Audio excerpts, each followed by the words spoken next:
Para que vean lo pluralistas que somos los contertulios, ¿verdad? Sí, me parece a mí que hay que alimentarse de todas las corrientes, de todas las vertientes políticas, ideológicas. No está de más escuchar a quienes piensan distinto. Miren ustedes que el doctor Ordóñez, por ejemplo, es crítico de la postura que nosotros tenemos con respecto de las ejecutorias del Consejo de Participación Ciudadana, y hoy tenemos en cambio una persona que está en la misma línea de los contertulios, que también es crítico del Consejo de Participación. Y no por conveniencia, sino por principio, aclaro. No porque haya sido el primero en la lista de invitados, doctor. Por si acaso. Oye, antes de darle paso a nuestro invitado, rápidamente doy cuenta, la colega periodista Teresa Menéndez había posteado hace pocos minutos imágenes de desmanes y papeletas destruidas que motivaron la suspensión de la jornada electoral en la parroquia Tululbí del cantón San Lorenzo en la provincia de Esmeraldas. Qué cosa tan terrible. Estoy viendo las imágenes del video que Tere justamente ha posteado y es realmente lamentable lo que ha pasado en esa zona de la provincia de Esmeraldas. Mauricio Alarcón, quien es el director de proyectos de la Fundación Ciudadanía y Desarrollo. Ejecutivo, ya no me cambies de cargo. Director ejecutivo. Sí. Es que usted era director de proyectos de Fundamedios. Sí. Cierto. Más de un año ya. Tal vez por eso la digresión. Sí, pero ahora el sí, Marcelo Espinel. Exacto. Después Marcelo Espinel me está diciendo, me estás quitando la chamba. No, pues, no. Hola, doctor. ¿Cómo le va? Muchas gracias. Un gusto estar por acá, Fabricio, Alexis. Y aquí a nuestro ¿Sí querido analista. No, lo estoy conociendo. Qué bueno que haya un tertulio más. Amigo de Arturo Ruiz. Me alegra mucho. Me alegra mucho. Abogado. Muy bien. Evaluemos la jornada de hoy, doctor Mauricio Alarcón. Partamos de lo negativo, que es este incidente que se ha producido en Esmeraldas y que ha sido anunciado por la presidenta del Consejo Nacional Electoral en cuanto a la suspensión de las elecciones por desmanes que llevaron incluso al incendio de las papeletas, de las urnas, de toda la documentación y los kits electorales, ¿no? Así es que se han producido desmanes que opacan un proceso electoral que creo que se ha llevado a cabo, por lo menos el día de hoy, con bastante normalidad. Se informa además que no ha habido detenidos por hacer proselitismo en los recintos electorales. El número de detenidos por ley seca violada es el que habitualmente el promedio. Sí, o sea, no es una cifra que nos sorprenda. Lo que le sorprende es que los contertulios no estén entre los detenidos. No, deberíamos de aquí, no sé, con este rico café capaz de hacerle un café con piquete, pero somos respetuosos de la ley seca. Entonces, sí, un proceso en general, diría yo, normal, con un detalle que creo que también estaba previsto, que es la demora de la mayoría de los ciudadanos al momento de votar, no solo por la cantidad de papeletas, entre 6 y 7 papeletas, incluso en algunos sectores del austro a propósito de la consulta, 8 papeletas, sino porque el espacio para votar muy reducido, incómodo. Esto ha hecho que el tiempo de votación promedio llegue incluso a los 5 minutos en algunos recintos electorales. Esperemos que eso no haya influido en el ausentismo y que la mayor cantidad de gente haya logrado votar el día de hoy. Ahora, políticamente, ¿qué lectura le da Mauricio Alarcón a lo que podría dejarnos este proceso electoral?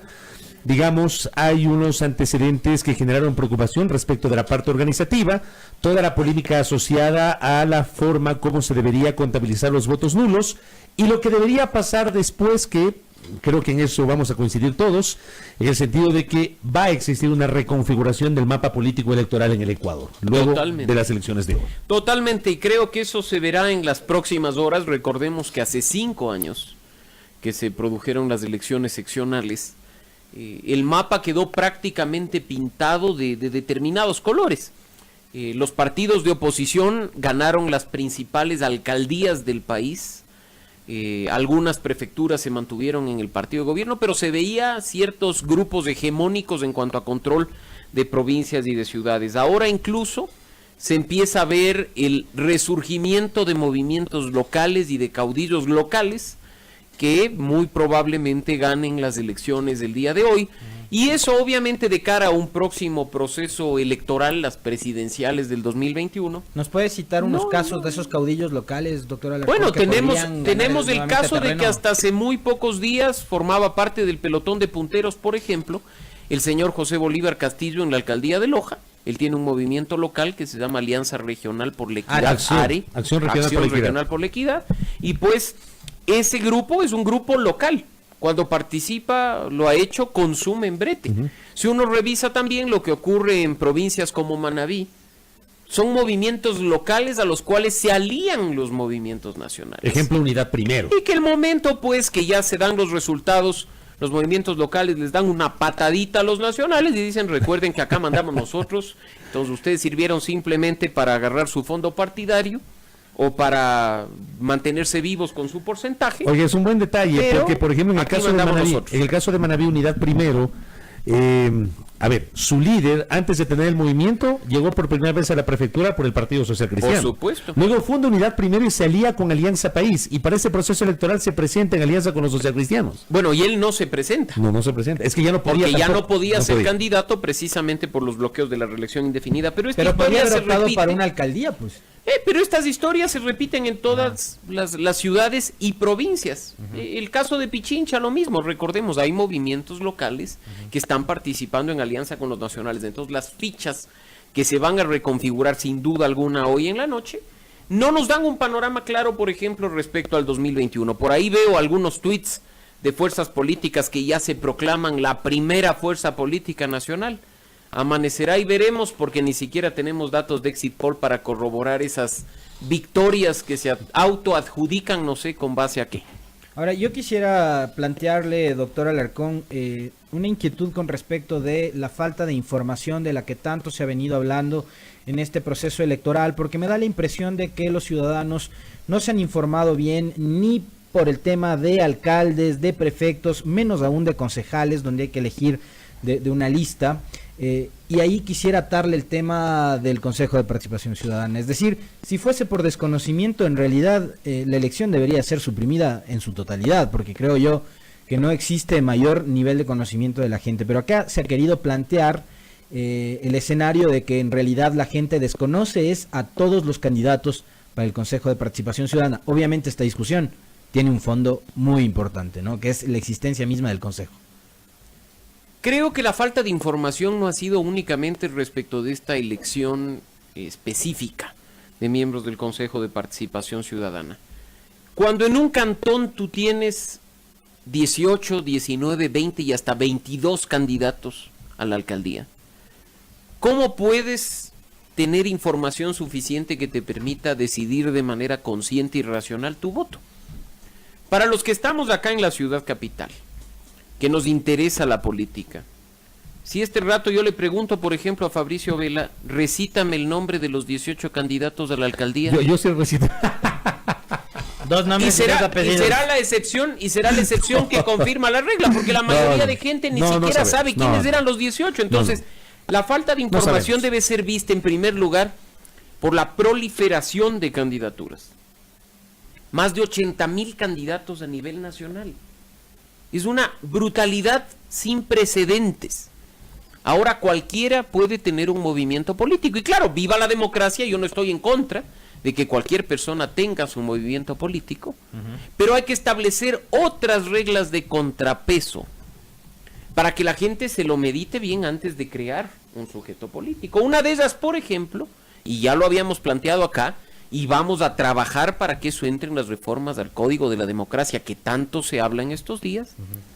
Si usted crea su movimiento, su partido político y participa en las elecciones, va a recibir un fondo de promoción electoral que sale de nuestro bolsillo. $35 millones para estas elecciones, según un informe del Observatorio de Gasto Público de la Fundación Ciudadanía y Desarrollo.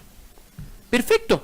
Si usted, candidato, no obtiene por lo menos el 5% de la votación, va a estar obligado a devolver esos recursos que le pertenecen a los ecuatorianos. A ver si por lo menos se lo piensa bien antes de participar únicamente para que la mamita le vea en televisión o le escuche en radio. A ver, ¿en qué caso se plantea la devolución de los recursos? Si no superas una franja de votos.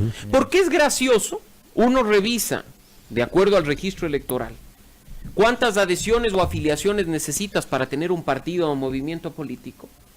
Y resulta que los candidatos ni siquiera obtienen la votación de los que se supone son sus adherentes o afiliados. ¿Qué es eso? Y resulta que habemos quienes no somos adherentes, no somos afiliados y nunca firmamos un formulario. Y apareces además como afiliado en algunos. Le pasó al contertulio. Y creo que algunos en la otros ecuatorianos. como ahí adherente. está. En 2012 le pasó a un amigo. César Montúfar me tomaba lista siempre en las reuniones de la concertación a las que yo no iba. Y capaz que tú lo elegiste candidato a la alcaldía y no sabemos. Pero el voto es secreto, mi doc. Entonces, 175,000 afiliados base. Hay partidos que nos vienen a decir tenemos 500,000 afiliados. No consiguen eso. Y sacan 80,000 votos en las elecciones. No consiguen. Sacan el 1, el 2%. No consiguen. A ellos no es que hay que impedirles participar, porque mientras haya participación, se permitirá demostrar que hay verdadera democracia, pero hay que decirles cuidado, si usted participa de manera burlona, si está basándose en listas de afiliados falsos, si no es capaz de ni siquiera obtener la votación de sus propios afiliados, por lo menos devuelva lo que le corresponde a los ecuatorianos. A mí me parece fondo de promoción electoral. A mí me parece muy interesante esa propuesta de Mauricio Alarcón, que claro, ya con cabeza fría la política debería comenzar a analizarla de cara a las elecciones de 2021. Ahora, ¿usted cree en el régimen de partidos políticos? ¿Cree en las ideologías? Por supuesto. ¿Qué hacer con eso? Porque necesitamos... claro, a mí me parece que en los últimos tiempos se ha pulverizado el régimen de partidos y por supuesto la necesidad de generar corrientes ideológicas serias en el Ecuador. Pero es que nos dijeron que los partidos políticos eran malos, pues, Fabricio. Por algo se acuñó ese término partidocracia y como algo negativo. Y se decía los partidos políticos son malos y además muchos, incluso hasta el día de hoy, prefieren crear un movimiento político para no tener la lacra de ser partido. Y te lo dicen. Pero una verdadera democracia se fundamenta en sujetos políticos fuertes. Y cuando hablo de sujetos políticos no me refiero a caudillos, ojo. Me refiero a estructuras partidistas sólidas, con democracia interna real. Con militancia también. Con militancia y con principios, pues. ¿Cómo puede ser posible que en este país... hoy estés en Alianza País y mañana estés en el Partido Social Cristiano, por ejemplo, y pasado mañana en Creo y más adelante en la Izquierda Democrática? Tomas un punto clave y por eso, por ejemplo, yo sigo haciendo publicidad del trabajo que hacemos en Ciudadanía y Desarrollo. Tenemos una iniciativa que se llama Radiografía Política, para que el ecuatoriano vea y diga, uy, pero a ver si este señor pasó por 20 partidos antes de estar en el que está ahora. ¿Qué coherencia o qué principios puede tener una persona de esas características? Y eso es fundamental. Pero tú topas un tema que también lo debemos debatir, y que es el asunto, por ejemplo, del transfugismo político. Porque va a pasar, como lo acabo de mencionar hace un momento en estas elecciones, que sale elegido el alcalde por el movimiento tal, y sale y dice, no, yo soy independiente. ¿Pasó o no pasó en las elecciones de los últimos 5 años, en las seccionales del año 2014? Por ahí veo, y por citar algunos casos, el alcalde de Portoviejo fue elegido por Suma, ahora aparece por otra fuente política. Por ahí tenemos el señor alcalde de Guaranda, Ramsés Torres, que ha pasado por todas las tiendas políticas posibles y ahora fue Partido 1. Ahí está. Entonces, ese tipo de cosas debilita el régimen de partidos políticos. Y así como en más de una ocasión aquí hemos dicho, hay que trabajar por la institucionalidad del país, hay que fortalecer el Estado de Derecho y las instituciones democráticas. A nivel de partidos políticos tenemos que trabajar de manera seria en fortalecer esos sujetos políticos. Y no solo en el tema de principios que menciona Alexis, sino también en otro punto, la rendición de cuentas. Pero no la rendición de cuentas. No que nos inviten a un cóctel, Fabricio, y nos digan, mira qué guapo que soy, la rendición de cuentas, ¿cómo será si hoy es un mamotreto? Sino que nos digan a nosotros, los sujetos políticos, no las autoridades, mira, así financiaron la campaña y así gasté los recursos que recibí en la campaña electoral. En los últimos procesos electorales, y esa es una deuda que tiene con el país la autoridad electoral, se desconoce el origen de los fondos para financiar campañas electorales y el destino de esos fondos. Hay una historia que es vergonzosa, ¿no? Y anecdótica también, la de aquella justificación que envió el partido Sociedad Patriótica, liderado por el expresidente Gutiérrez, donde se hablaba de una operación estética de una reconstrucción vaginal, dígalo por su nombre, por favor. La reconstrucción vaginal era la factura de un centro médico. Y que fue pagada con el fondo partidario permanente.